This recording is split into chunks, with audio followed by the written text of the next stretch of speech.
Okay, welcome everyone.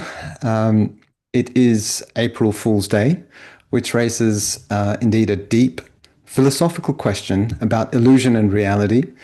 But I can assure you that my guest today is very real, Jeff Malpas.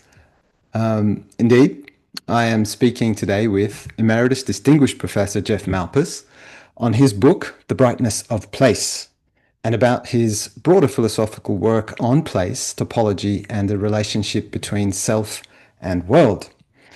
Jeff is one of the most important contemporary philosophers working in phenomenology and hermeneutics, and his work has developed a very powerful argument, in my view at least, that place is not simply a location in space, but something fundamental to human existence, something that shapes memory, identity, and the very possibility of meaning. In The Brightness of Place, Jeff reflects on these ideas in a deeply thoughtful and personal way, bringing together philosophy, literature, and reflections on landscape and life. I am absolutely delighted to be joined by Jeff today. Jeff, thank you so much for being here today and for making the time to speak with me. Thanks very much, Milad. I should say Fool's Day for me doesn't suggest illusion versus reality Okay, issues. It suggests the whole idea of the importance of ignorance and of a certain foolishness, particularly in thinking. I love it. I So think April Fool's Day, it seems to me, is a very good day. a good Also, day indeed. also, it seems to me one of the things that's often lacking in philosophy is an appropriate sense of levity. I see. And I think this So, is an excellent adjustment to what I just said. So let's go with that. Much better than illusion. Um, and you're right. It is kind of lacking, and it's a good feature to have in our thinking. Um, Jeff, if you don't mind, let's start with the first question I have for you. And I'm wondering, so as I was reading your book and thinking about things, and it has, in a way, very slowly kind of begun to take an effect on my own thinking, and in a good way. And I'm just curious as to whether you might like to explain by saying something about the central idea behind the brightness of place. You've been working on philosophy of place for many years. You say you've written about this concept in different in earlier books, earlier works. But this kind of has a very deeply reflective sort of point to your thinking. So what do you mean by, if I can ask, brightness of place, and what led you to thinking about place as something that discloses or illuminates our world? I mean, that particular phrase, the brightness of place, is one that I take from Heidegger. So, one of the strands in my thinking has been the development of the idea of place and what I call topology or topography as philosophically central, and as that develops in Heidegger's thought. So, a lot of my work has been an engagement with Heidegger as well as Gadamer, and it's Heidegger who uses the term topology of being and uses this notion of topology as an explicitly philosophical notion. Sometimes I switch between topology and topography. Place and Experience, which is one of my earlier books, talks about philosophical topography. I don't see the terms as particularly distinct from one another. So that phrase, in the brightness of place, is partly this reference back to Heidegger, and in the brightness of place is a sort of dialogue with Heidegger as well. So there's a lot of Heidegger in the book, though it's not Yes. primarily a book of Heidegger scholarship. And Heidegger uses this phrase in his notebooks from the late 40s, where he's referring back to his own thinking and talks about having finally seen what was essential to his thought in this brightness of place, if you like. He talks about it as a brightness. Yeah. Now, in Heidegger, place has a twofold significance because it certainly and sort of uncontroversially refers to a sort of topos of thinking, Yes. which lots of writers will see that as unproblematic. It connects with the use of the notion of topos in classical rhetoric. Yes. It relates to the German use of ought to also refer to a topic, if you like. But for me, in Heidegger, that notion of place or topos also refers to, as it were, the place of being, the place we find ourselves. Yes. Now, my reading of Heidegger, not everybody will accept it, but I think it's one that I can substantiate. But it's not Heidegger that's the primary source for me in terms of where this came from. Although what we find in Heidegger is probably the most sustained philosophical development of this idea historically. The idea of the brightness of place is that place. So a key idea in the notion of place is the idea of its boundedness. Hmm. Places are not infinite. They don't extend forever. They don't extend without limits. And so a place is always an appearing within bounds. It's an open realm, if you like, within a certain boundedness. Now, that appears in Heidegger. It appears in his use of the notion of Lichtung, Yes. clearing. Yes. But I think we can find it in lots and lots of other places as well. We can find it in almost anybody who tries to think about where they are, who tries to think, to meditate on the sort of the bright world of appearance in which we find ourselves. Mm. And in Gadamer, this is picked up too in terms of the way he thinks about both truth and beauty and their relation to that which shines, that which appears, Mhm. which is a connection that's much more strongly evident in the German because of the connections between the German words for shine, for appear, which is also the word for appearance, as well as the word for beauty. So shine and schön. Yes.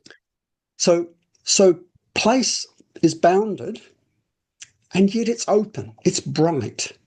The brightness appears in the midst, you might say, of not exactly a darkness, but an obscurity as well. And Mhm. that's really important too. I mean, in Heidegger, this comes across, for instance, when he talks about truth as always being, as always standing in relation to untruth, which isn't the same as standing in relation to the lie or the falsehood. It's rather that which sustains truth, that which is obscure and impenetrable. Similarly, when Heidegger talks about world as standing on earth, the same idea is at work there. The relation between sky and earth and the later idea of the fourfold captures some of this. Again, I think this is an image that we can find in lots and lots of places. This idea of a brightness and opening up of the world uh, that is nevertheless bounded, that occurs in place, not just anywhere, but where we are. Mhm. Okay, that means that the notion of place brings with it an emphasis not only on shining, on the sheer brilliance of things, the vitality of things, the vivacity of things, but also the sense in which that brightness is dependent on that obscurity, on finitude, if you like. So the thinking of place is closely tied up with the thinking that places finitude, radical finitude, at the very center of thinking. And so if I take another thinker, leave Heidegger to one side, Yep. and move to another thinker who's very important for me, Albert Camus. Yes. This is an idea that I think is very well expressed in Camus' lyrical essays, Nuptials, L'Envers et l'Endroit, essays like Summer in Algiers and so on, Nuptials at Topasa. These are essays where there's this very strong sense of being in the world as a being in a bright place, but a finite place, a limited place. Mhm. And for Camus, this is also tied up with the thinking of the relation between death and life. We think of life as this realm of brightness. It only exists in relation to the obscurity that is given both in death and in birth. Both of these are obscure. Both of these are not.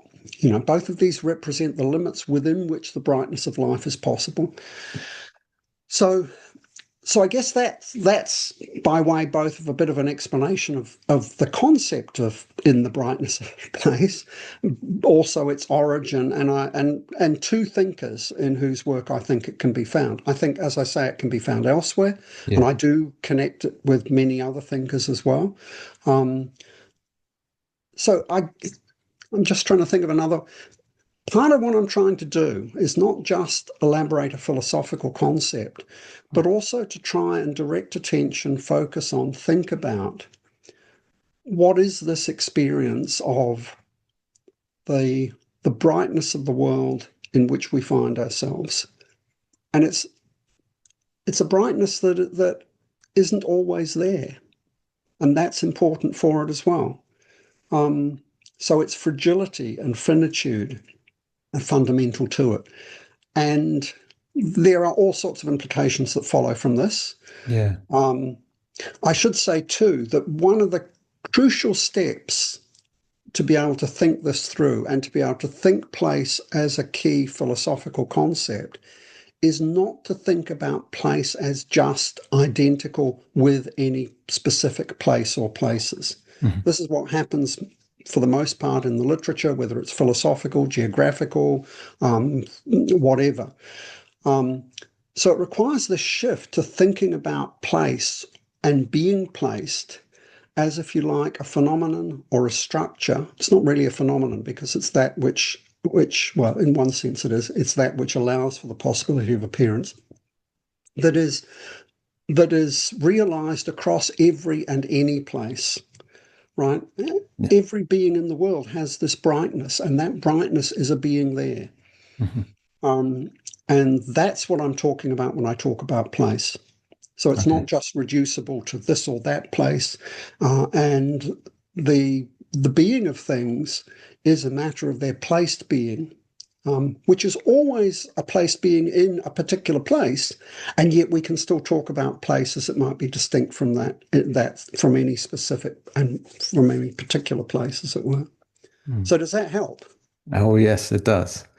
And you're right. We can sort of develop from there and sort of think into other aspects of how this plays into different ideas. But I mean, you've touched on so much. I think I kind of when you were talking about place not being reducible to this, that, or the other, it's that, and then sort of mentioning the word being there. So again, thinking of Heidegger, but thinking about how also you mentioned fragility, and of course Camus.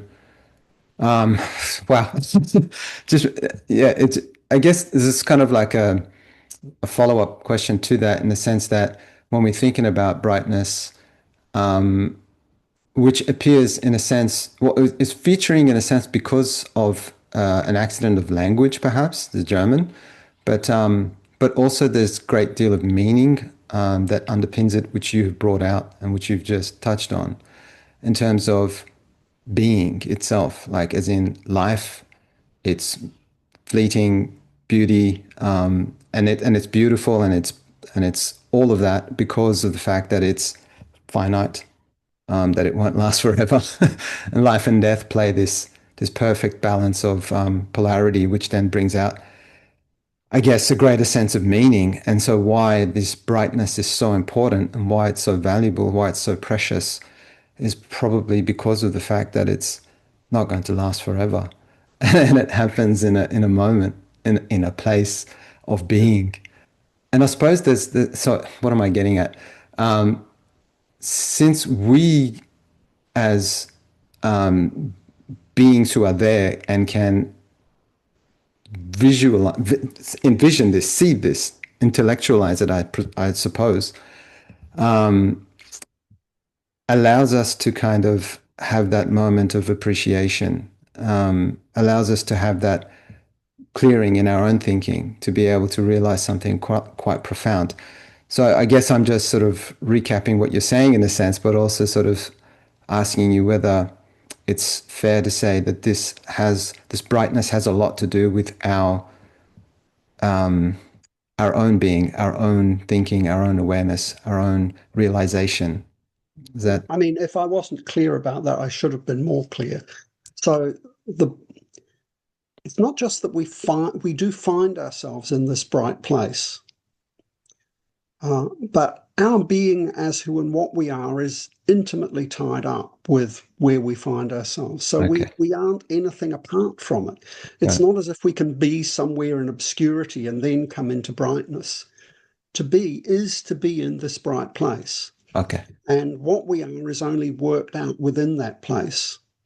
I mean, this means, for instance, that even if you're in the dark, you're still in brightness, in my Mm. sense. Okay.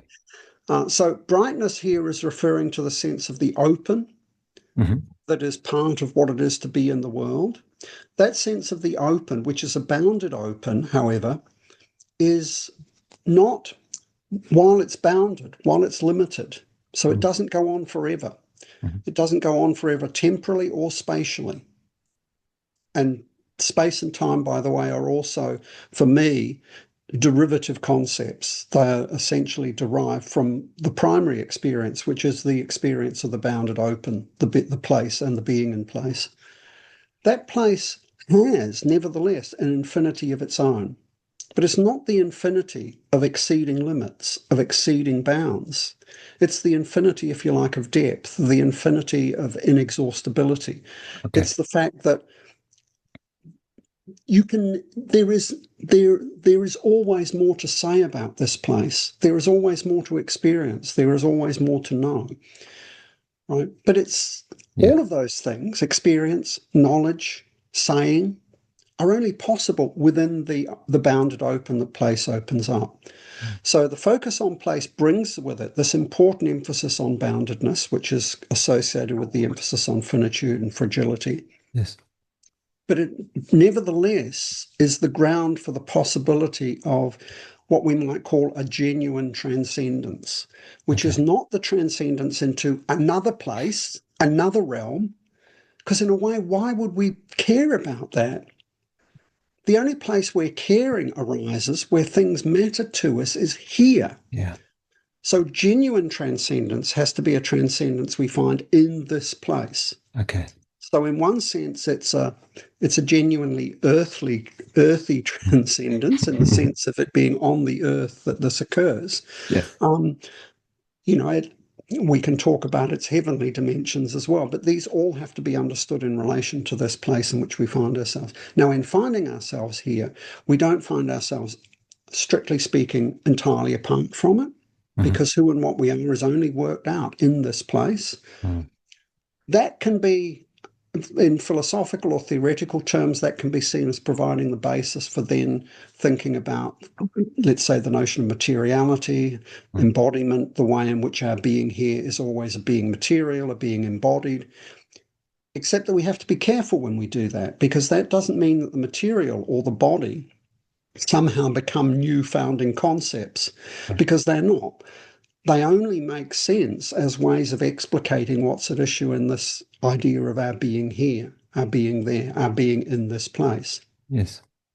And so I sometimes talk about my position as being a form of romantic materialism, in the sense that what it argues is that everything, that all remembering, all thinking is material, but all materiality is also thought, remembered, felt, and so on, right? Mm. So the two go inextricably together. Yes. When I have, depending on the context, when I have developed this idea about what we might think of as the place-bound character of human being, I, I, I will do that, for instance, in relation to some analytic work within philosophy about the nature of mental content or the nature of language, where we can start to see the way in which our relations with objects in the world underpin the possibility, let's say, of our relations to internal mental objects. So you can develop this in more analytical fashion, whether it's through phenomenology or through analytic philosophy of mind or through cognitive science and so on. Where my position differs is that all of these are going to be anchored in this emphasis on topos or place. And that topos or place will also bring with it an important and residual impenetrability, a density. Mm. beyond which we cannot get. And that's part of this emphasis on limit as well. So there's a limit to our capacity to, as it were, articulate what's at issue in Yeah. our being placed. That idea gets manifest in lots of other more technical forms. So I would argue, for instance, if you wanted to go in the direction of philosophy or mathematics, Gödel's incompleteness theorem is essentially a theorem about the topological groundedness of mathematics as well as of all thinking. So we could take it in that direction. So in other books, I've talked about this in terms of the necessarily place-bound character of the self or of human being. Of the person, if you like, so that persons and places are tied up together. In Place and Experience, I do this with particular reference to Proust and À la recherche du temps perdu, which I read as a book not about the temporal character of existence. Time presents an initial problem for Proust that À la recherche is supposed to overcome, and it overcomes it by anchoring person in place. And this is a theme that runs right through Proust, I think. Um, So, so there's a whole lot then to say about notions of personal identity, about the articulation of the self. We can play that out in lots of different ways. Mm-hmm. One small thing to add, Mm. the way in which we are in place and the open character of place brings with it a certain sort of oddity or peculiarity. Because in finding ourselves in this bright realm, we both find ourselves to be part of that realm, inextricably bound to it, and yet always prone to finding ourselves alienated from it or displaced in relation to it. Oh, okay. And that's a necessary feature of this structure. Okay. It's because, if you like, it's a necessary feature of being capable. So let me backtrack a little bit. Yeah. Place opens things up even though it bounds them. Okay. In opening things up, it gives rise to possibility. The openness of place is a place, a space of possibilities. Sure. But as soon as you have possibilities, you have questionability. Place is also questionable. Yes. And to be in place is for it to be possible for you to ask, where am I? So as soon as we recognize the place character of our existence, we also are forced to recognize the questionable character of our existence and the questionable character of where we are. And so for me, being placed and being questionable, being open to question, are fundamentally the same thing. So Martin Buber has a nice story that relates to this in his essay on Hasidism, where he recounts the story of Yes. what's the first thing that God says to Adam in Genesis.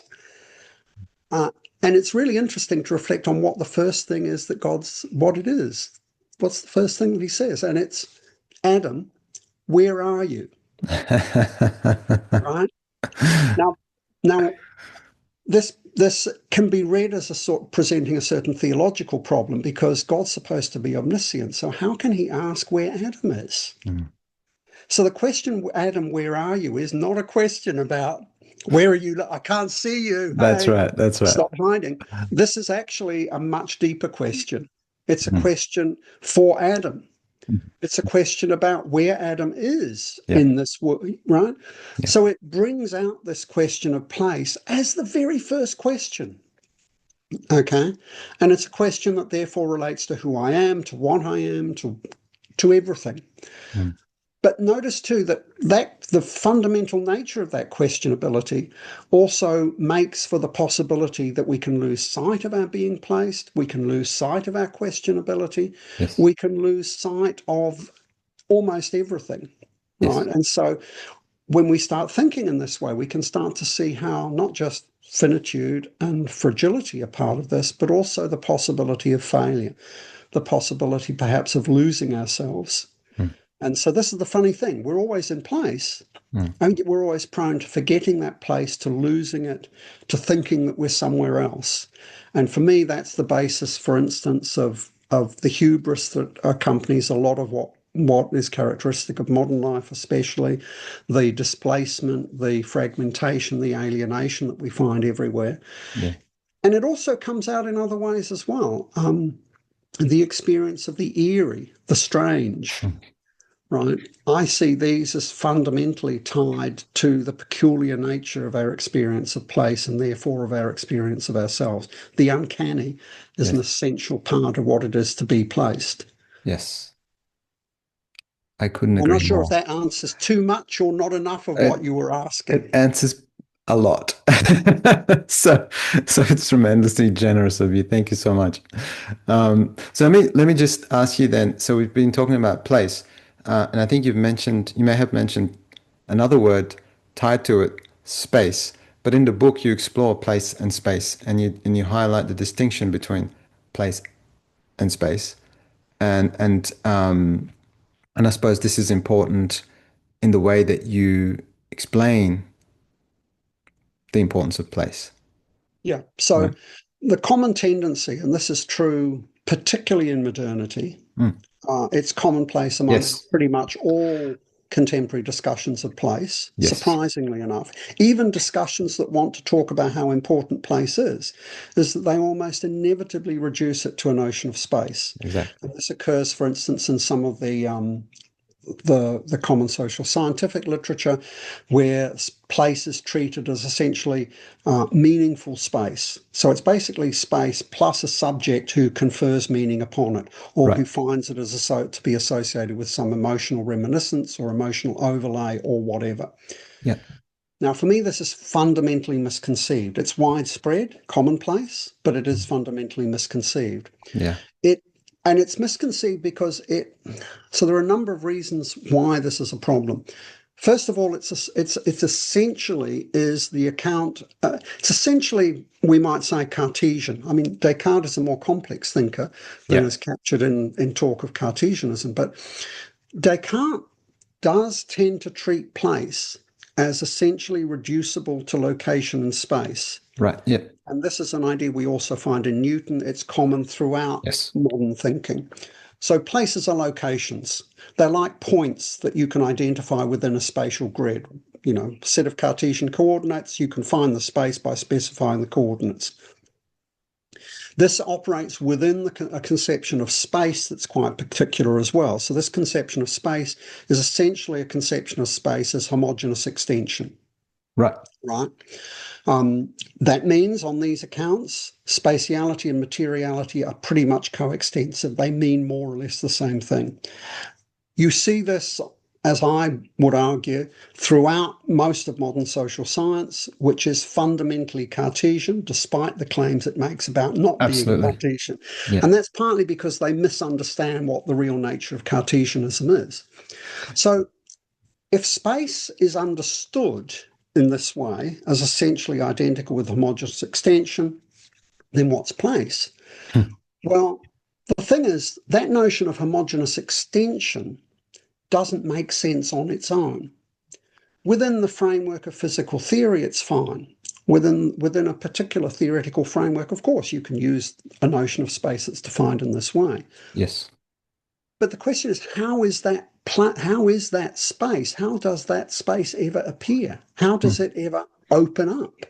Yep. Well, place is what answers the question about the possibility of the opening up of space, because place is this first, as it were, being in that then gives rise to the possibility of the leveled out of what it is that one is in. And you see this in Einstein. Einstein's introduction to Max Jammer's concepts of space Right. talks about, first of all, Jammer and Einstein both say place, primitive concept, as we learn more, Oh, I we see. Yeah. realize place as a primitive concept. We replace it with a more robust scientific notion of space. And how can we see this as emerging, says Einstein? Well, imagine a box of cherries, right?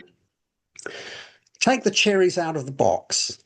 What have you got left? Well, you've got space inside the box now, haven't you? Because there's nothing in it. Now take away the sides and the top and the bottom of the box. What you've got left, Mm. okay, extended infinitely, is what space is. Okay. Okay, so on this account, space is essentially to be understood as volumetric Okay. extension, Yep. Got it. homogeneous. It's also nothing. Mhm.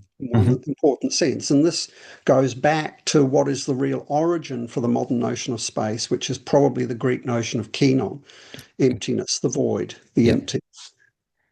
So that notion, but notice how we get to that in Einstein. We get to it by first of all thinking of the idea of a volume, of an openness, an emptiness that's given within bounds. That's the only way it can be given. So my claim is that the notion of space is essentially an abstraction out of the more fundamental notion of being here, which is basic to any form of appearing, including the appearing of space itself. And what it does is it reifies that notion of homogeneous extension, which is now understood without limit, Yes. and treats that as if that were the grounding, the fundamental notion. Okay. But it cannot function that way. So space, in the modern sense, as homogeneous extension, is an abstraction from out of the notion of the open that is given within the bounds of place. So space, you can say there's a concept of space built into the notion of place. It's the notion of the open, but the open isn't the same as the modern notion of space. We can call the open space if we like. We can talk about place giving space. Okay, that's what more or less what I would say we get in Plato, for instance, to some extent. Yeah. But place remains distinct from space. It's not reducible to it. It's not even reducible just to the open, because place requires the notion of the bounded and the open together. Okay. Space doesn't require the notion of the bound. Right. It removes that notion. So if I'm being provocative, I will say there is no such thing as space. Not in the modern sense. It's just an abstraction. What we get first is place, and place already contains space as the open within it. The same applies to time. So this is not an argument that says, oh, there's place and then there's time.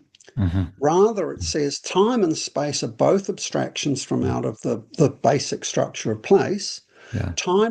And the way we see that is by recognizing that the bounded open that is place has to be dynamic. Yeah. Right? It's not just given and that's it. It has an event character. It's adventual, if you like. Yes. Okay. This is captured in other thinkers in various ways. I think you can find some of this in Hannah Arendt's work, who has a somewhat complex and not entirely coherent account of place and space that's implicit in her work, but you can see some of this there. Yeah. So place is also event. In its character as event, it encompasses the temporal. The temporal here is to be understood again in relation to openness and opening.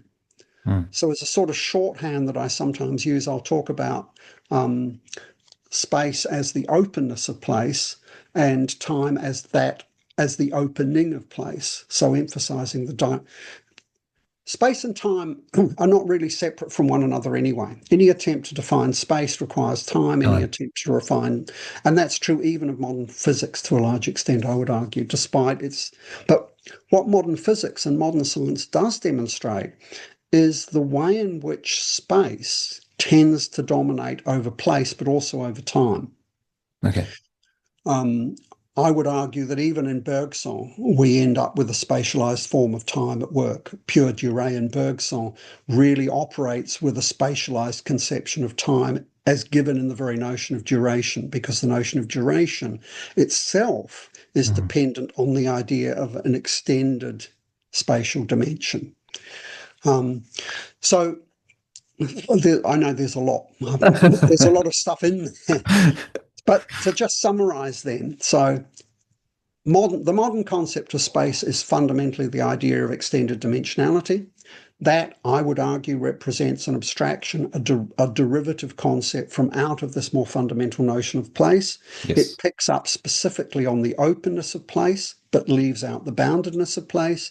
And time is the same. It also picks up on this openness, but it picks up on that openness in its dynamic, in its eventual character.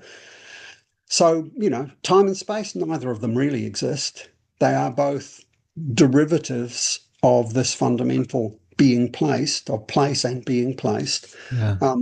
And this because that's not recognized, notice that what both time and space leave out is this emphasis on boundedness. Mm. So there's a strong tendency within modernity always to look to that which is unbounded, unlimited, to seek to overcome or ignore limit or bound. Okay. Now, that becomes a really problematic issue because it means that effectively the infinite is given privilege over the finite. And you find this in all sorts of places. You find it, for instance, in Levinas. Mm. And it creates problems in Levinas's account, in my view. It Okay. also indicates just how Cartesian Levinas's account is and remains, despite what one might think to the contrary. Yeah. That tendency to overlook bound Mm. underlies the tendency towards technologism, the idea that technology can do anything, can solve anything, can Mm. extend our lives infinitely, right? It appears in the overreach of all sorts of things, the overreach of dictators and despots, people like Trump and Putin, who think they have no limits on their power, right? And notice too how this refusal of bound is essentially a refusal of questionability. Yes. Because questionability is Yes. tied up with that boundedness. So when we lose sight of the bounds, we Yes. lose sight of the fundamental questionability of our existence, and we are less likely to attend to what is there before us in this place. We Mm. are less likely to attend to our humanness. We are Mm. less likely to attend to our fragility, and we are more likely to try and control, to manipulate, to exercise power Mm. over that which actually, if anything, is what has power over us. Yes. So there's a lot that follows on. Again, there's a lot that Yeah, follows there's on from this. indeed. But if I can just say, I mean, that's to me that reads incredibly powerfully Heideggerian in a sense, in a way that I anyway read Heidegger. But also, I think it sort of speaking on that Heideggerian line, it sort of suggests that there's a sort of modernity possesses its own kind of new metaphysics, its own new kind of dogmatic theology, if you like, sort of creating a new infinite to which it subscribes, to which it submits or worships, if you like. If I can just use religious Yeah, language yeah. here. But yeah. Okay, so in terms of topology, um, so you use the concept in a philosophical way, as you've already stated, and this is really, really fascinating because topology is about relations, it's continuity, rather than abstract space, as you've just said. So, what does topology allow us to see that other philosophical approaches might miss? So Can we? first of all, it's anti-metaphysical, I would argue, because one of the reasons for, you might say topology, it's a metaphysics, it's just saying place is it's fundamental ground. Yes, except place is really weird Yeah, because it doesn't ground in the way anything else grounds. I love it. And you see this even in your ordinary experience of places. You think, oh, I really love this place. What is it? Where is it? Right? Because it's not given in the coordinates on the map. It's That's not right. given in this thing or that thing, and it blends in with all these other places, and it turns out to have other places within it. So one of the peculiar things about place is that it's nothing. Mm. Okay, so there's a connection here, but there's a very clear connection here between place and space as well, because for these thinkers, the two are more closely connected in a way than they are for me. Yeah. In Kyoto school thinking, the thinking of philosophers like Nishida, for instance, in Japan, for Yes. who the focus on nothingness is really important, and Yes. it's also important in Heidegger as well. Yes. So so place is nothing. It is not a metaphysical ground in the substantive sense, in the usual sense, right?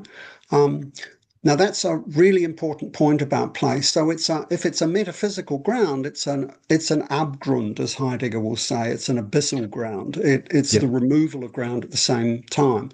So we can't look to place and say, oh, so that means that everything really is this, that, or the other.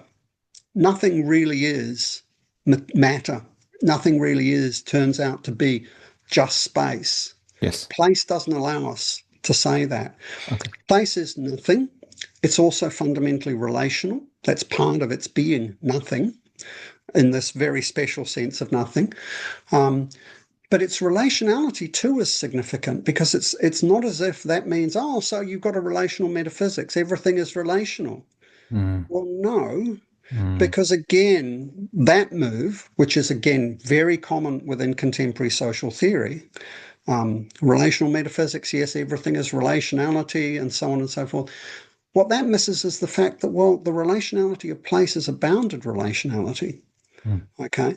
So relation isn't prior to place, place is prior to relation. mhm. It's only given places that there can be any sort of relation at all. Exactly. And I think this is actually a very important point because, and it's a point that Heidegger makes clear, although probably not clear enough because most Mm, people miss it in Being and Time. There's okay. a very specific argument in Being and Time where Heidegger basically says, look, if you have a purely spatialized ontology, that is, you don't think there are places, Yeah. you can't have any relations between things within that ontology. Nothing, he says, can be next to one another or beside one another or connected to anything else Mm, because space doesn't allow of that, mm. right? It Yeah. doesn't allow for that sort of connectedness. You need places for that. Yes. Places are what establish connections because places are heterogeneous, not homogeneous. Places are what establish the boundedness within which things can be seen as connected to or disconnected from other things. Yes. Now, this point is very important, it seems to me, not only for modern thinking, for social scientific thinking, thinking in humanities, where the notion of relationality is typically deployed without any notion of boundedness. So it's a spatialized relationality, which in my view is no relationality at all, or at least a confused relationality. Yeah. Um, it also so but this notion of bounded relationality also brings us back to the character of place as again a non-metaphysical ground, if it's a ground at all. So it's nothing. It's a bounded relationality. It's not amenable to simply operating as a determinate given. So there's also a fundamental indeterminacy at the bottom of things. So that denial of metaphysicality, I think, is really important here. And I have to admit now, where did we start this the whole discussion? This particular one, topology. Topology, yeah. So topology takes topos as the base, but it's not a metaphysical concept. Boundedness means that it is insofar as it's relational, it's a bounded relationality. It is, in a certain sense, nothing, whatever, Yeah. nothing at all. Yeah. Topology is both substantive, not in the sense that it's a substantive metaphysics, but in the sense that it's about place. So it Mhm. asks us to reflect on place and to think about what place is. It also, however, has a methodological side. Right. And you can already see that from what Yes. I've said about relationality. It means that when we think about things, we have to think of them always as given within the place that is proper to them.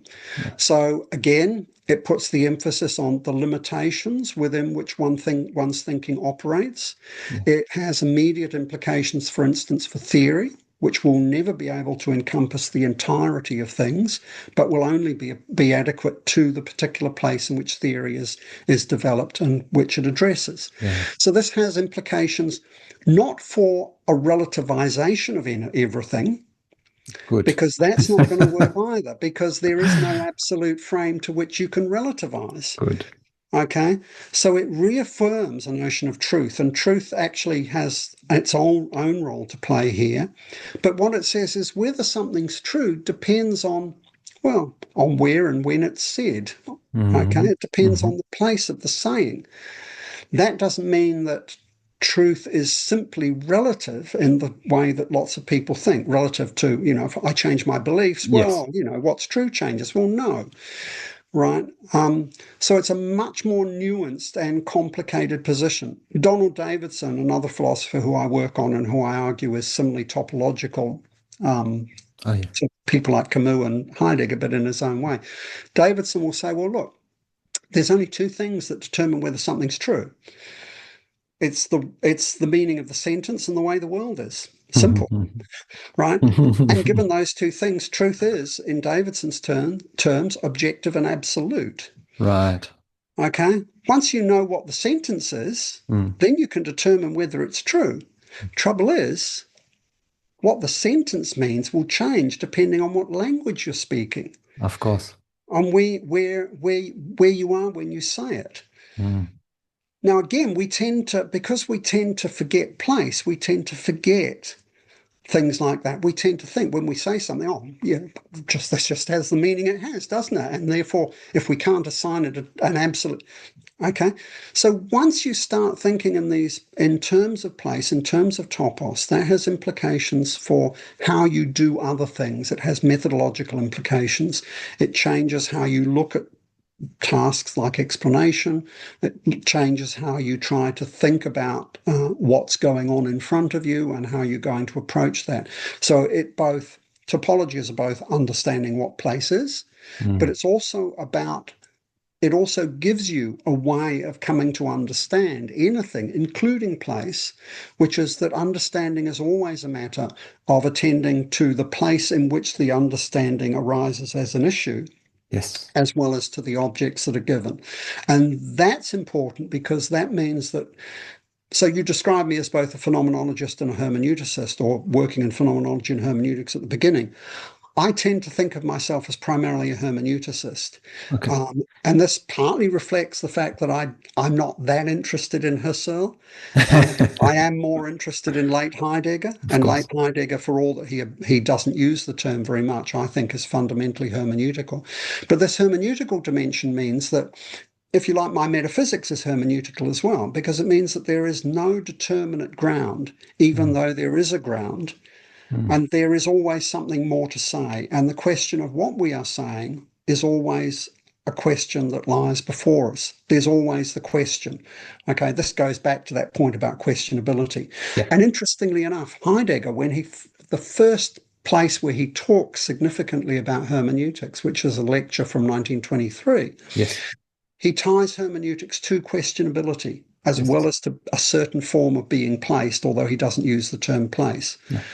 And so topos, bound, open, questionability, the hermeneutical, the question of understanding, all Mhm. come together in this notion of topology. So sometimes I will argue that topology is fundamentally hermeneutical, or we can say that hermeneutics is fundamentally topological.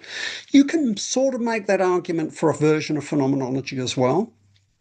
Um, but I just find the hermeneutical direction more fruitful. Mhm. Um, It's a little bit odd because Gadamer doesn't have much to say about place, and yet his thinking is fundamentally topological.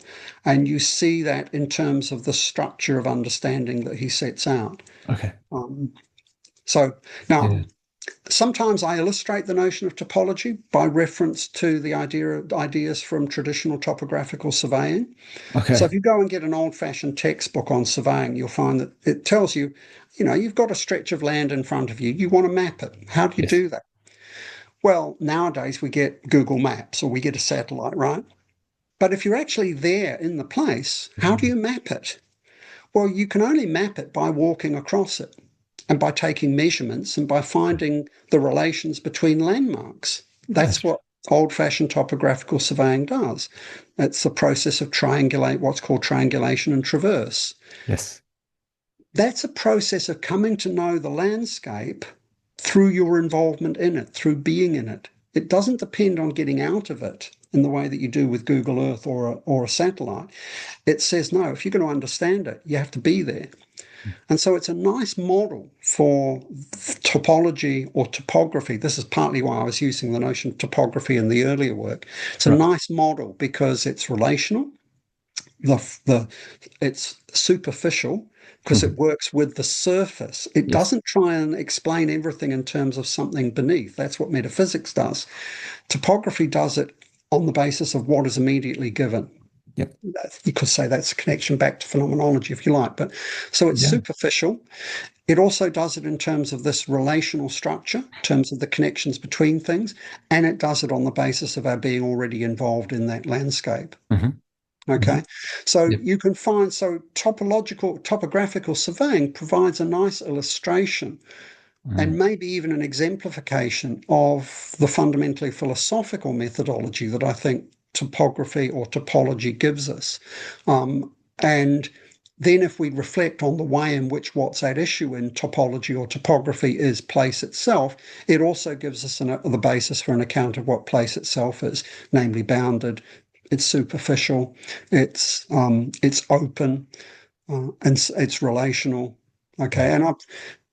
and as an example, it's quite useful in that respect, I think, and it gives people sometimes a concrete idea Yes. that they can latch onto in terms of trying to understand what, for many people, seems like a really weird, abstract, and strange way of thinking. But it shouldn't be. No, it's certainly not, and it makes perfect sense. Your example is excellent in illustrating the point. Um, and I apologize for mis describing you, No, but I no, no, mean, it wasn't. It's not entirely. I mean, because I work on Heidegger, for instance, yeah, and Heidegger is traditionally categorized as a phenomenologist, and I also and the background to a lot of the thinking about place, particularly in the geographical literature, has come out of phenomenology, and it's a really important source for yeah, it. And if you think of people like Bob Mugarow or David Seaman, um, these are people whose background was in phenomenology, or at least whose influences come very much from phenomenology. Um, and so it's important that that's there, and certainly that feeds into my work. yes, Where I worry about phenomenology is that it seems to me to have a subjectivist tendency. And you can see that even in the way in which phenomenology has entered into geography. You can, for me, that also becomes a problem because of the way in which Merleau-Ponty's work, the early work, tends to get right, prioritized in contemporary discussions. And Merleau-Ponty, while he has lots of interesting things to say, tends to have a very subjective take on a lot of this. So he's, with Merleau-Ponty, there's a line that I think William Barrett uses about French philosophy, always haunted by the ghost of Cartesianism. Right. I think that's true of modern philosophy generally, but this yeah, is certainly true of thinkers like Sartre and Merleau-Ponty. yeah, It's less of a problem with late Merleau-Ponty, where the idea of the flesh, it seems to me, is the yeah. analog to what I think of as topos. I would agree. And it's a non-subjectivist account. But I think it's a real problem in early Merleau-Ponty, and that creates problems too for the tendency for Merleau-Ponty to be so widely used in contemporary theory, where it's seen as, and again, this reinforces the subjectivist element, it's seen as feeding into the emphasis on embodiment and materiality and so on, which which, as I've indicated, has problems of its own because Yes. it tends to actually move towards another form of standard metaphysical grounding in the subject in one way or another. Right. Um, Okay. Yeah, and we definitely want to avoid that. So in this sense, I mean, I wanted to sort of bring this now a little bit into Heidegger and the way that you have used Heidegger. And I mean, Heidegger is very present in your thinking, in your work. I mean, he's, as you said, the one thinker who sort of has deep substance in the terms, in the way that he uses some of these concepts and words and carries them through his thinking. And even though I think, even on the point of phenomenology, even though Heidegger doesn't necessarily use certain words or abandons them or appears as though he's abandoned something, a word or an idea, he has a way of always bringing it back, but in a newfound understanding or in a way that he's working with it at the time. So I often kind of personally struggle with sort of separating Heidegger too starkly and sort of saying like early Heidegger, later Heidegger, though I do kind of fall more into the later Heidegger as well in my appreciation of what he's doing hermeneutically there. So in your use of Heidegger, can I ask whether you might like to comment on whether you're I mean, how do we phrase this? Would it be fair to say you're extending Heidegger, correcting Heidegger, reinterpreting Heidegger? How would you sort of qualify your relationship to that thinker? um, before I answer that, can we have a two-minute break? Absolutely, we can. Yes. Okay. You want to start? Yes, starting. So Heidegger is an important figure, but there's also a few important things to say about him here. Um, so I guess as I said before, he's one of the reasons he's important is because he seems to be one of the few philosophers who really take seriously the idea of place. Yeah. Although very often that's in the background of his thinking. It takes him some time to get to place. Yeah. So, for instance, in being in time, place doesn't appear as a significant concept, at least not on the surface of things, but it is there under the surface. Yes. I do think it's important to be able to, when one works with Heidegger, to be able to be clear on where particular works are in the trajectory of his thinking. I also tend to read Heidegger backwards. So I take the later thinking as being the real key to understanding what's at work elsewhere. Okay. This is an idea that's already in Vincent Vicinus's work. Vicinus, I think, is a much neglected commentator on Heidegger who wrote what I think is probably the first major book on Heidegger in English, which appeared, actually, what was the date? I think it was very, very early. And Vicinus essentially and unusually, particularly for that time, focuses on the late Heidegger and reads from the late Heidegger back into the early Heidegger. So he focuses on the idea of the fourfold, for instance. Okay. Vicinus's book is called Earth and Gods, Earth and Gods, an introduction to the philosophy of Martin Heidegger. Okay. So I'm not the only one who reads him backwards. I do tend to read philosophers backwards.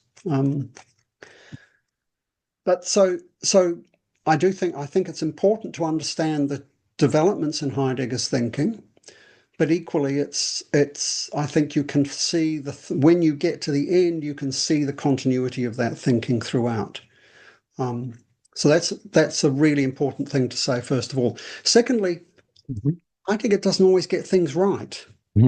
Okay. And sometimes he just says, I mean, during the 30s, particularly the early 30s, when he's sort of intoxicated with the possibilities of National Socialism, there's a lot of stuff that goes off on the wrong track in all sorts of ways. Yes. And Heidegger himself, particularly from the mid-30s onwards,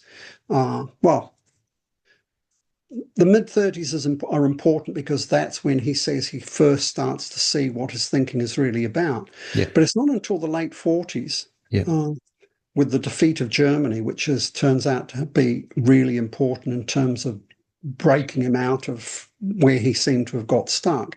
Yeah. He recognizes that, I first saw this as important back in 35, 36, but it's taken me a long time to work that out. And he talks of the misdirections and the mistakes that he's made along that path. He doesn't say that sort of thing very often, and there are sort of two Heideggers: the Heidegger who's presenting himself publicly, who never makes mistakes, who has one idea that's always there, and so on. And then there's the Heidegger who sometimes is much less certain. So Heidegger's a really important thinker in this because he has this term topology of being, because he does, I think, try and think through the question of place, often as the question of the there. So it's there in the notion of Dasein. And because he brings together a lot of themes that are present in earlier German philosophy. So even the notion of Dasein is not peculiar to Heidegger. It goes back to earlier thinkers, and the way in which Heidegger uses it echoes uses that are there, for instance, in Feuerbach, who I think is actually a really important thinker when we think about place and space, as well as others in the 19th century. So Heidegger is really important for me, but I don't regard myself as a Heidegger scholar. Okay. So I regard myself as somebody who wants to work with Heidegger, but essentially sometimes to think against Heidegger. And I don't just mean that politically. Yeah, I know. I also mean that philosophically as well. Yeah. So, it's a complicated relationship with Heidegger for me. He's important, but I also don't want to be, I don't see myself as I'm not a Heideggerian in that sense. And just going back to what we said at the beginning, of course, one of my criticisms of Heidegger is that there aren't enough jokes. There are a few if you look for them, but not very many. Not many, no, no. So Heidegger is a very important thinker here. And if you want to think through the issues of place, I think you really have to pay attention to what's going on in Heidegger, including being and time, which many people will argue ignores the issue of spatiality, which I think is fundamentally mistaken. Yeah, I agree. But in which both the account of spatiality and of temporality, authentic temporality, are really predicated on having some notion of place at work there, which Heidegger takes some time to unpack. So you don't get that unpacked until later on. So place is a fundamental concept for Heidegger, but often operating in the background and only being brought out in the later thinking. And even in the later thinking, I mean, the notion of topology, the term, only appears 2 or 3 times in Heidegger's published work before we get the notebooks from 46, 47 through to 49. Once you look at those notebooks, you suddenly find topology is everywhere. I can't remember how many instances there are. I have tracked them all, but Yes. it's dozens, I think. Oh, you go So through it in your book. Yeah, it's yeah. you mentioned it. So and it's very interesting that this all comes out in this period in the late 40s when he's both trying to reorient himself personally Yeah. because of what's happened in terms of the situation of Germany and all the rest of it. He has this period too when he has his nervous breakdown as a result of the denazification proceedings. That period seems to be quite pivotal. And it's out of that, there are indications of this before, but it's out of that you suddenly start to get this emphasis on place. You get essays, works like the Feldweggespräch, the Country Path Yeah. Conversations. Yeah. All of this starts to coalesce in this period and then, works itself out, building, dwelling, thinking, dusting, all of these essays that have where topological themes are most evident cluster around this period from the late 40s, early 50s, and then carry on through into the later work. So Heidegger is very important, but you can't. Most Heidegger scholarship, I think, is a dead end. It's not particularly interesting.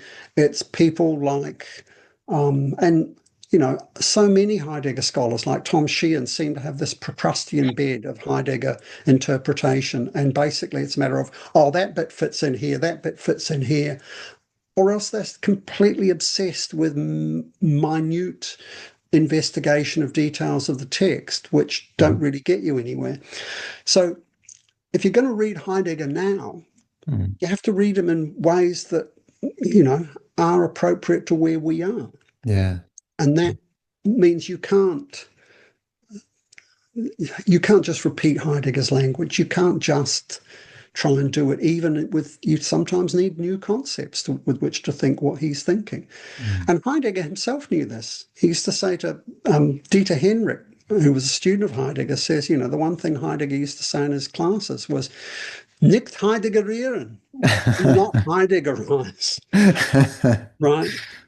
But so much of contemporary work on Heidegger either Heideggerizes, or else if it doesn't Heideggerize, it just doesn't pay attention to what's actually at issue for thinking in Heidegger's work. So we get Heidegger transplanted into all sorts of other contexts where it doesn't have much.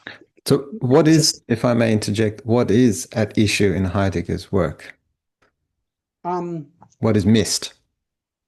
This is an important signal There's here. a really simple question. I mean, he says this in the Parmenides lectures. He says that the only thing that's at issue here, what's at issue in the question of being, is just a matter of being attentive, of our attentiveness to any randomly appearing thing, just in its appearance. Yeah. Being here. That's being here. That's the issue for Heidegger. Yeah. Okay. Yeah. Being is always a being here. Yeah. So what is that? Right? And notice that being here is not just being, it's being here. Yes. Yeah. I love it. So what is the here? What is the there? And it's not an address. And sometimes people like Sheehan and others will say, "Oh, place isn't relevant here because the da in Dasein is not about a there. It's not about being a location. No, it's not a location. That's a spatial location, right? So even in the Heidegger literature, there's this tendency to conflate place with spatial location. Hmm. When Heidegger says that Dasein is not about the there, here, understood as an Anschrift or an addresser, he means it's not to be conflated with spatial location. But that doesn't mean that the there, here is not a topos. It's not about a question of topology. Hmm. Um, and that seems to me is the only question for Heidegger. What is being? What is the being here? Mm, Okay. exactly. And for me, that's what has fascinated me with Heidegger for so much for so long, ever since I first read him. Um, and I think that the thing that when you read Heidegger, exactly as you say, you get a sense, whether he mentions it or not, whether he's explicitly talking about it and addressing it, you get a sense for place. You cannot escape that very thing that you just underlined as being at issue. Um, and therefore, for me personally, and because I mean, this is, in a way, I mean, all our work is somehow personal. Um, the question of meaning arises. So, what does it mean for me to then be here? And so on. So that's how I kind of tied in Heidegger, and I was kind of thinking about the questions that you've raised, and so being without place, essentially, I guess in a Heidegger way of thinking is where a world cannot appear to us at all. Yeah, it's not even, I mean, it's very hard to give any sense to that notion, Yeah, right? I mean, I go back to Aristotle, to be is to be in place. yeah. Really simple point. Um, but uh, we've got to be careful when we make the shift to meaning, Okay. right?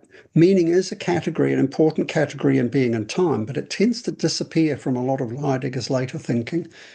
Um, and I think meaning is one of the most problematic terms in contemporary, well, in philosophy generally. We, Okay. we're really quick to shift to questions of meaning. What does Yep. it mean? Yep. Yep. Um, Heidegger talks about in the Lethor seminars in 69, he talks about this transition in his thinking, or in thinking, he says, because of Hmm. course Heidegger's thinking and thinking aren't different, from from meaning to truth to place. And Yes. says, this is the trajectory of thinking. Yes. Sheehan says, oh, it's just, these aren't different. It's all just one question. Well, Hmm. yes, it is all one question, but the shifts are important. Yes. The focus on meaning is the focus that's present in being and time. Yes. What's the problem with being and time? Well, I would say partly because it doesn't have a fully fledged concept of place. Yes. But the problem that Heidegger identifies, and I think it's connected to it, but is that it remains, there's this being and time, and a lot of the work up until probably into the 30s struggles with the question of what he calls the distressing difficulty Hmm. of the relation of being to human being. Yes. Right now, this is the problem of subjectivism, right? Yes. Yes. The problem with the focus on meaning is it almost always tends us in the direction of subjectivism, Yes. because meaning tends to bring with it the idea of that which we, as it were, bring to things. That's right. Okay.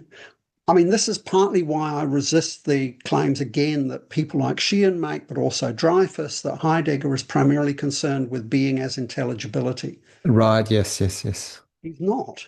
Yes. Manifestly so. Okay. Aletheia is not intelligibility. No. Aletheia is not pure disclosedness, Mm. right? Aletheia is a privative notion which depends on that darkness, the obscurity that I was talking about Yes. before, in the Yes. same way that the Lichtung, the brightness of place, Yeah. stands in the midst of an obscurity. Right. Okay. So it's not about intelligibility. Um, and if you only think that, then you will you will head off on the wrong track. You will head in the direction of, if you like, a pure transparency to things. And there is Mhm. no pure transparency, translucency to things, because things only appear, transparency only occurs in the midst of obscurity. So, meaning, I think, is a problematic notion, partly because it's subjectivist, partly because what on earth does meaning mean? Right? It's a pointless question. And again, I mean, I used to have conversations with Don Davidson about this, and Don would say, look, this notion of meaning, and because when I was first starting off in philosophy, I was really taken by the question of the meaning of meaning, right? So I was sort of always interested in hermeneutic questions. And I thought this is a really important, what on earth is meaning? And Don's response was really simple. He says, there is no answer to that question. It's not a meaningful question. He would say, so he said, we can give an account of what meaning is in reasonably precise terms when we talk about linguistic meaning, right? I've done that, he said. I can give you, we can use a task in truth theory to give a reasonably precise analysis of what meaning is, an extensional analysis for any natural language. That's the closest you're going to get to an account of what meaning is. In the way in which it's normally used in philosophy, it is used completely generically, as if there was the same thing that applies across linguistic context, visual context, anywhere, because we use meaning all over the place. We sprinkle it like salt and pepper over everything. Mhm. And it's not clear that meaning has any real meaning that is common to all of these instances. Yeah. But You what? can talk about in terms of intelligibility if you want, but again, Yeah. it's not clear what intelligibility is anyway. Yeah. I So was going to kind of connect that too, but then if I may interrupt just for a second, you sort of mentioned something a little bit earlier, well, far back in our conversation about truth, yeah. and how does this now relate to sort of this question of meaning or meaningless of meaning and truth in your thinking? Well, so I did say before that the truth of it. So, truth is a dual concept. It refers firstly to the truth, the firstly to whether a sentence is true or false. Yes, I remember. Really simple sense, and that's Yes, important because yes, that sense of truth underpins, for instance, the possibility of distinguishing between the lie and the truth, between veracity and so on. So it's a really important concept just there. yeah, However, that concept of truth as adequatio, as Heidegger would call it, what's often sort of captured in truth as correspondence, but which is also at work in, as I say, in veracity or mendacity, that concept of truth is really dependent on a more basic concept of truth, which is just this idea of truth as openness or disclosedness, which you get in Heidegger okay, and which appears in Davidson in a hmm, slightly different fashion in terms of the way in which truth is always presupposed. okay, Okay, so you need a background. You can't, which means that for Davidson, you can't give an account of truth either. hmm, hmm, Okay, you can give an account of linguistic truth, yes, but you can't give a truth is just mm, the being already there in the world and the world being given to us as accessible. That's what truth is. If you want, that's what meaning is as well. okay, yes, that makes Okay. sense. But that's a different conception of meaning from the conception that we normally employ. Indeed. And it's the conception of the meaningful as that which it's meaning as pure appearance, if you like. Right. And we don't add meaningful appearance because Mm. that doesn't help, right? So that pure appearance that resists any further analysis. Right. But if I may play devil's advocate here, I mean, I've read Sheehan as well, and engaged with his thinking quite a bit.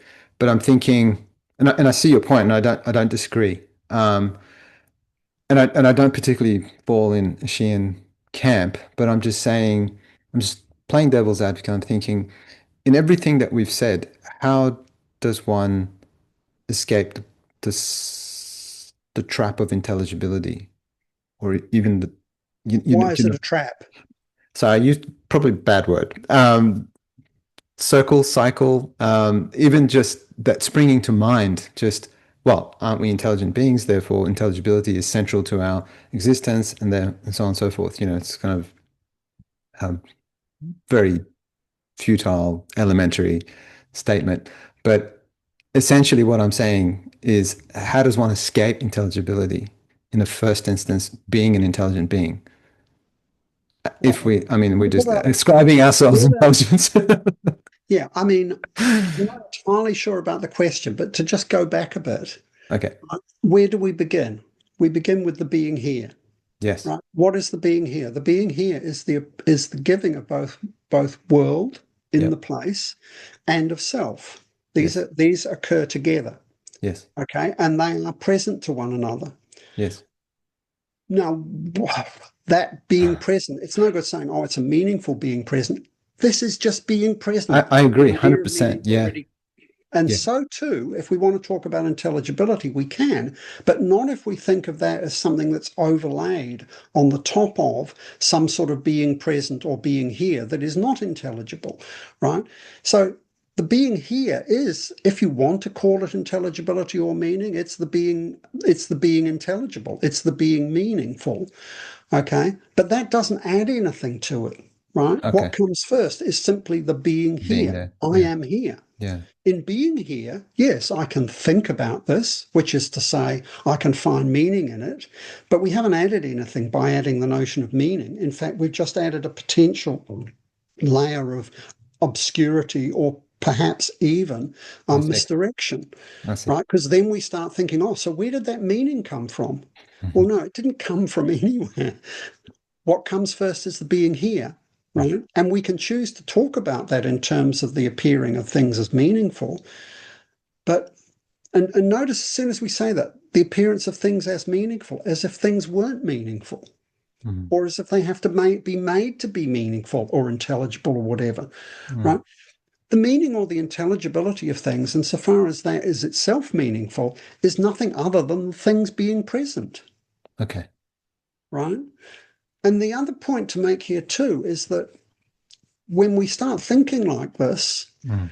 then what meaning refers to, what intelligibility refers to, is just the the character of the bounded open Mhm. and of our being present in that bounded open and of other things as being present to us within that bounded open. Now, things will be present within the bounded open in different ways, depending on how that boundedness is constitutive of the things. Right. So go to another place, to Mhm. use a concrete example, things will look differently. Yeah. Things will mean differently, right? Yeah. But that's not because there's some meaning overlaid on the things or because there's some new framework of intelligibility. Things are just have lots and lots of ways in which they are, Mm-hmm. and lots of ways in which they can be here. Yeah. So I want to shift the language away from this language of meaning and intelligibility, which is all too readily reified, Yeah. into something additional to just being here. No, I think that's probably much more faithful to what's at issue for Heidegger as well. So sort of going back to my question about what your treatment of Heidegger entails. So I would, and not to just isolate him, of course. Um, so then this kind of ties into um, place, memory, and identity, Yeah. right? And which is exactly what you said. It's just the different places and Yeah, and actually, there are place, memory, and memory and identity. It's not, landscape. Yeah. yeah, and landscape. And Heidegger does have some things to say about those things, but Heidegger's not the only one here, right? Of course. So, I Yeah. mean, I've talked of Davidson, I've talked about Camus, who in some ways provides the most concentrated distillation of all of this, Yes. particularly in those lyrical essays. Yes. Camus is not going to give you all of the terms that Heidegger does, but No. he's also in some ways going to give you a clearer, more lucid, to use one of his favorite terms, vision of this. Yeah. And he's even got a critique of technology that mirrors Heidegger's, that's set out in Helen's Exile. So Camus is also important, and I think is just so strong in terms of the sense of this that comes across. The poet Kenneth White, who I've worked with, there's a Mm. strong sense of this in Kenneth's work, although Kenneth's work is also strongly indebted to Heidegger as well as to Basho and to various other people. Okay. Um, I think you can find it in a writer like Virginia Woolf, who I think is extremely attentive Yes. to these issues, and you Yes. get the same sense of the brightness of place and lucidity at work in Virginia Woolf very, very strongly. Um, it's a lot of there are a lot of poets who are important for this for me. I mean, to Mm. some extent, I came to place through Wordsworth, if you like, Yeah. but Wordsworth is not the best poet to come to find this in, right? Yeah. I actually think there are other poets who for whom in whose work well, there are problems in Wordsworth. Let's put it that way. So there are, and and I mentioned Proust. The other thinker who's important is Bachelard, Oh, yeah. right? I mean, the poetics of Poétique de l'espace. Espace in French does not just mean space in the sense that space is used in English, and Okay. it can be translated as place. Mhm. And I see Bachelard as fundamentally attempting a poetics of space, of place, which overlaps in some respects with Heidegger's, but also has a different angle on it, and brings in Poetics of Reverie, for instance, which has a lot in it that expands what's there in Poetics of Space.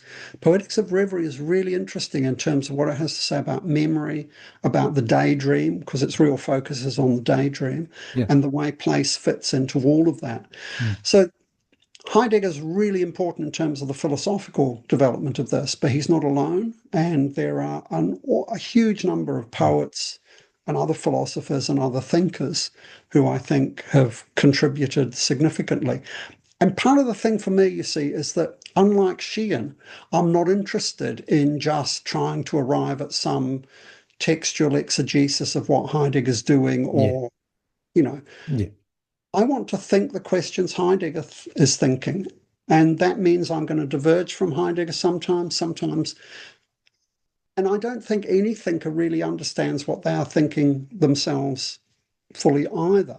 So there's an unthought dimension in Heidegger that I'm Yes. interested in. Yes. And Heidegger himself, that's the whole point behind his supposedly violent readings of other philosophers.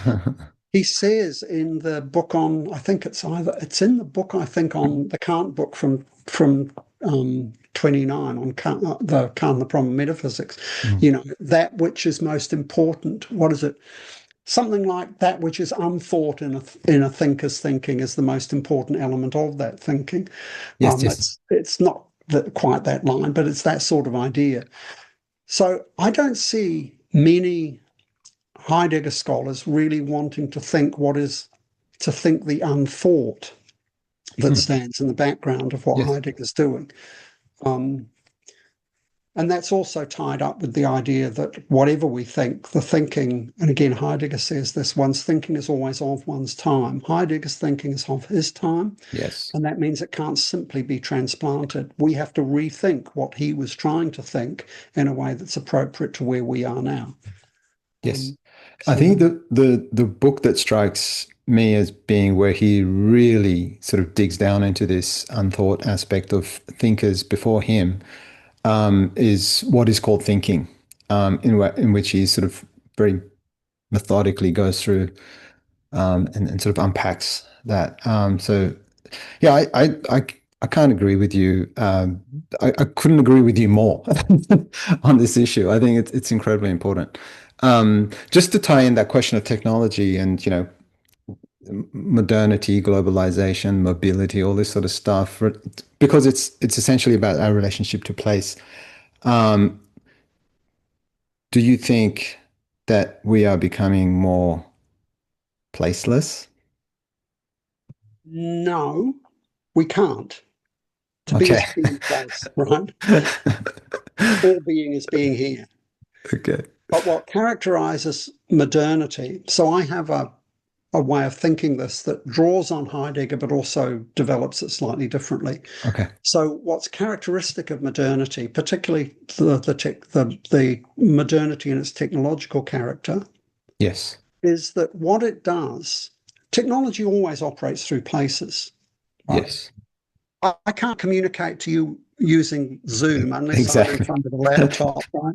So it's my place being here that enables all this. The sort of unplacing that occurs through the Mm. technology is Yeah. itself derivative of the fundamental placing, right, for both of us.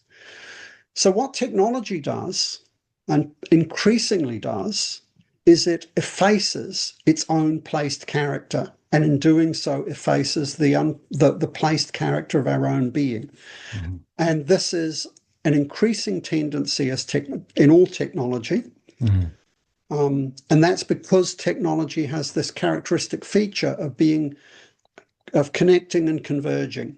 So even if you take primitive technologies, a hand axe, a stone tool, Yeah, the stone tool works because it brings together things that were not previously brought together. understood.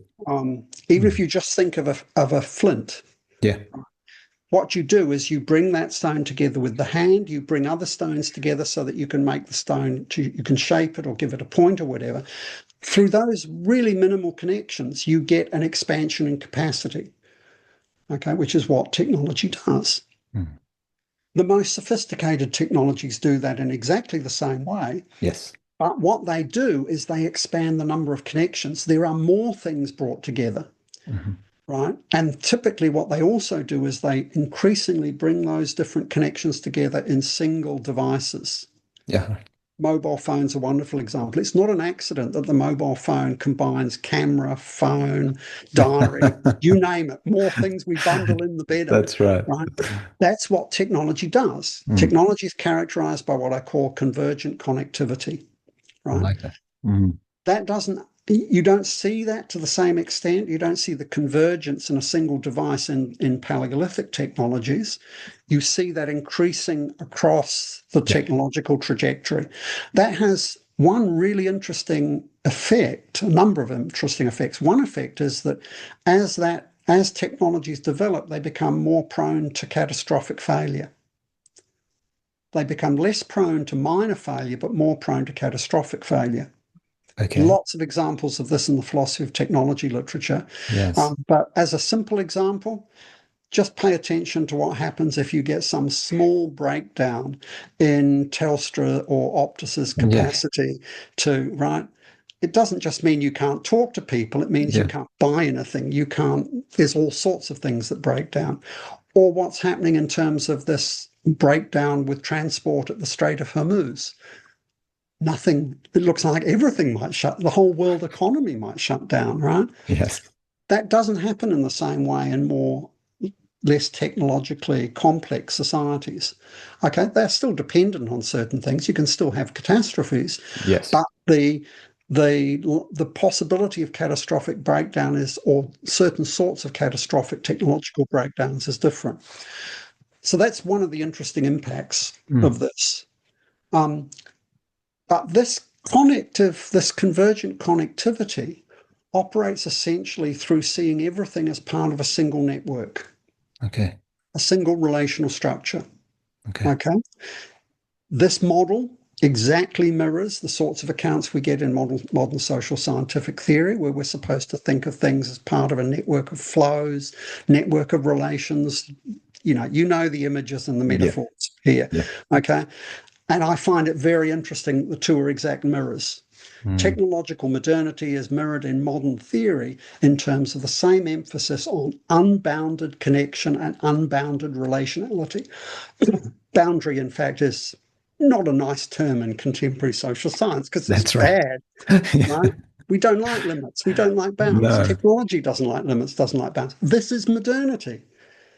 But if you don't have bounds, you don't Mm, have places, or at mhm. least they don't appear as such. Okay. The places are still there. Mm, It's just that nobody notices them. Nobody pays attention to them, okay. right?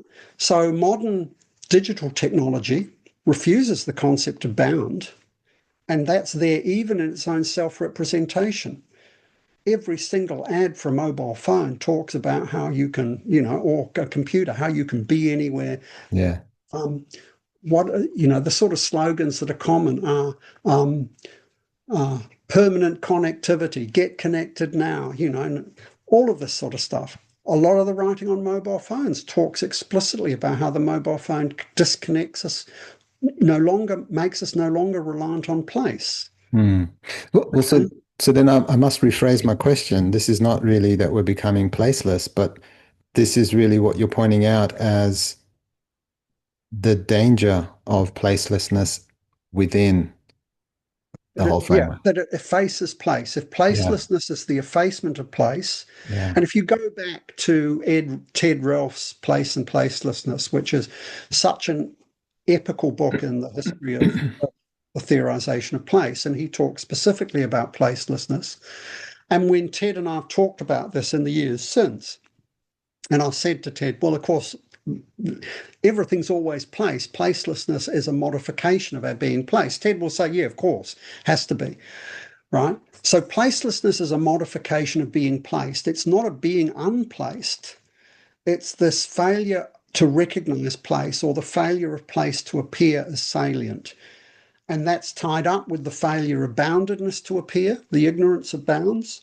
Yeah. It's tied up with the refusal of finitude. It's tied up in, for instance, with movements like transhumanism, which also erase bounds.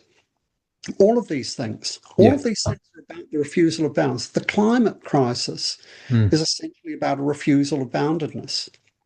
And we could solve it if we Mm. simply recognized that, in fact, what we do has limits and we have to live within those limits, but we're not inclined to do that.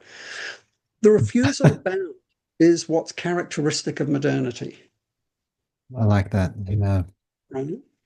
And that's why placelessness can seem to be also characteristic of modernity, in as much as placelessness is a modification of place in which the boundedness of place, the necessary boundedness of place, and so place itself seems to disappear, right? But it Powerful. keeps coming back, Mm. right? And so Yeah. constantly, because we don't attend to it, it's a fundamental almost every threat that we face is a threat that comes about because of the effacement of the bounds and the limits that are conditions for our being. Yes.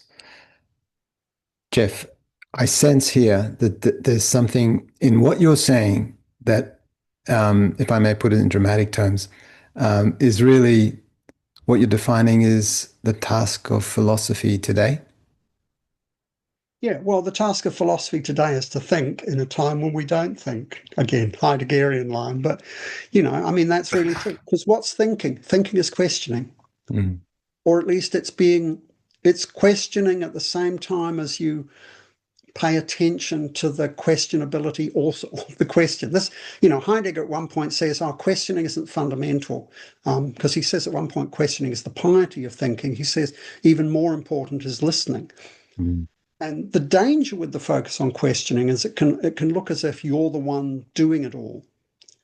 Whereas questioning has to be understood as just a response to this situation, this being here, which is uncertain. That means it also has to come with a willingness to respond to that in which we find ourselves. That's the listening side of questioning. So questioning doesn't stand apart from listening. Um, it's actually really important. If you watch the something, say that Four Corners program that we saw the other night on universities and corporatization, Yes. the Yes. corporate consultants will say, yeah, we ask a lot of questions. Do they listen? No, Because they already know the answers, that's right. right? So questioning and listening have to go together. They Yes. are two sides of the same thing. Mm. And philosophy, that's what thinking is. Questioning is about this conjoining of questioning and listening at one and the same time. Um, and so, yeah, the sort of where we get to on this long journey through thinking about place is to the point where not only do we recognize there's only one issue, and that is our being here, but Mm. also that the fundamental task we have is to attend to that being here, and that attending to is both a willingness to question and a willingness to listen at the same time.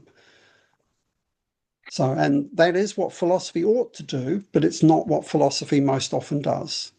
Particularly nowadays, where philosophy has itself been taken up into, as with almost every other discipline, into the Yes. same structure of technological modernity in which, well, what follows. I know too well. Um, Jeff, thereby ends my questioning. And I've tremendously enjoyed speaking with you and listening to you and learning from you. And it's been an absolute pleasure. and such a joy to speak with you about your book and your ideas. As I'm sure it's the same for those listening to us. So I think on that point we might stop because it's worth continuing to think about this very task that we should all sort of return to. Well, thank you very much for giving me the time to talk and for letting me to ramble on about stuff. Not a ramble at all. I really enjoyed it. Thank you so much. I'm just going to stop now.